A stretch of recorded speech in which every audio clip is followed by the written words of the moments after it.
The life of Caroline of Brunswick, who went down in history under the unflattering nickname Unwashed Princess, was one continuous rebellion against the established rules. From early childhood, the future Queen of England craved her origin, tedious rules and orders established at court. That is why, when such a proud woman was given to the future King of England, George IV, then still a prince, but in order not to cause confusion, I will call his name with the prefix and the title given. After the coronation, she not only disliked him, but also did everything to mess her official spouse, and did it so successfully that had every chance to overthrow him from the throne. The relationship between George and Caroline can be considered the most obvious example of what and how not to do in marriage. Caroline was born on May 17, 1768, in Brunswick-Wolfenbüttel, a North German principality ruled by her father, Karl Wilhelm Ferdinand of Brunswick. Her mother bore an equally opulent title, but it's easier to simply call her a British princess named Augusta, as it was in the era. Until she reached adulthood, Caroline was of little interest to anyone. So, a strange rebel, who was very attractive in appearance, but not capable of obedience and acquisition of knowledge, and treated everything after a sleeve. However, in 1794, after her betrothal to his cousin, the future King of England George IV, sharply appeared in historical documents and became the epicenter of the loudest scandals of the era. From the very beginning, the marriage was as fictitious as possible, for George had long been secretly in love with his mistress Maria Fitzgerbert, for which, incidentally, he was very much reviled at court. However, despite these circumstances, Caroline and George by all means had to continue the royal lineage. The task was barely accomplished. A daughter, Charlotte Augusta, was born. But soon after the birth of their daughter, the couple separated. Caroline was sent into exile in Italy, and George IV began to look for an official way to break up the unnecessary and unwelcome marriage. There was reason to dislike the bride even at the stage of acquaintance, despite the fact that the Principality of Brunswick was one of the most liberal North German principalities. Caroline was brought up in strictness and hated all these royal kingly duties and court rituals. As a kind of rebellion, refusing the unwelcome marriage, the princess practically ceased to look after herself. When a diplomat from Great Britain, Earl James Harris, arrived in the principality, he was unpleasantly struck by the appearance of the future wife George and the odors emanating from her. To avoid embarrassment, the Earl spent for months to teach her English manners, as well as more or less tidy up her appearance. Despite this, as a loyal subordinate, James Harris honestly reported to the king and the prince, from which the latter had a clear attitude to his future bride as a very unkempt person. At the first meeting, unpleasant impressions of each other in the future spouses only intensified. According to legend, the future King of England, during their first dinner together, directly told his bride that she smells unpleasant, to which she responded by saying that she also did not know how fat George is a man. That's a good start to a marriage, isn't it? Promising, I'd say.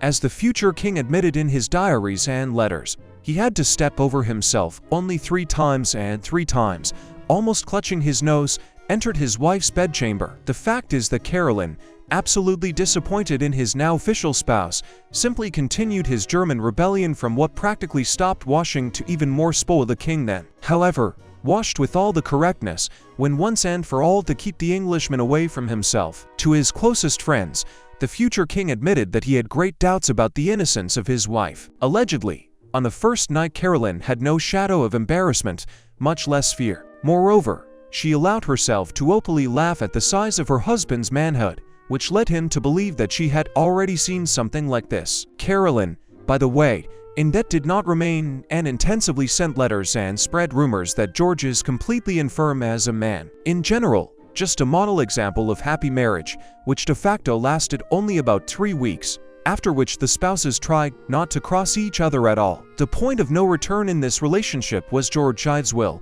which every English ruler was obliged to draw up in his youth and redrafted from time to time to avoid excesses. According to his will, Caroline was to be removed from the upbringing of his daughter in order not to influence her negatively, and all his property the future king bequeathed to his mistress. This caused a scandal so big that the king's decision was leaked to the press. The people completely took the side of the future queen, as such a blatant indulgence of his mistress has never been in the history of England. In response, Carolyn simply stopped obeying her husband and began to visit her daughter whenever she wished, often taking her out from under the supervision of governesses and taking her for a ride around the city in his carriage. This behavior of the desperate princess met her supporters among the upper classes and invariably caused jubilation of the crowd, because the masses considered the princess close to the common people. In 1806, a beau was born who was clearly not flesh and flesh of King George, which led to dangerous and very unpleasant rumors in high society, which greatly undermined the reputation of the ruling dynasty. But then, in the course of the investigation, it was found out, or perhaps just decided to so consider, that the unexpected child was simply adopted by the future queen, as he was left an orphan at her court. And such results caused a new wave of public appeasement. They say that the princess, missing her daughter, decided to bring up a commoner. Just imagine what kind of popular hype caused this news. Frankly speaking, George IV began to simply fear the growing influence of his wife, so he sent her on a long trip to Europe, of course, by force, explicitly saying that in the case of returning to Britain, he would stop at nothing to siege her pressure. Carolyn obeyed and went on a long tour. Naturally, because of this attitude of her husband, Carolyn herself also did not limit herself, having accumulated a considerable collection of men during her forced journey. The real nature of the princess was exposed when she moved to Italy in 1814.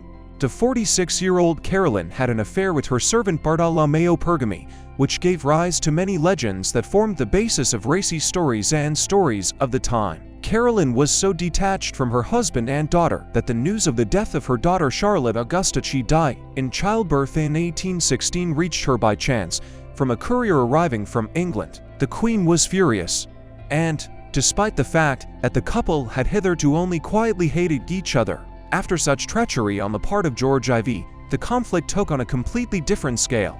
In 1820, Carolyn's husband became King of Great Britain, making his German wife de facto queen. And, despite her hated husband, the woman decided to return to England to begin her struggle for the throne. The Queen had every chance, as George IV was very unpopular with the people.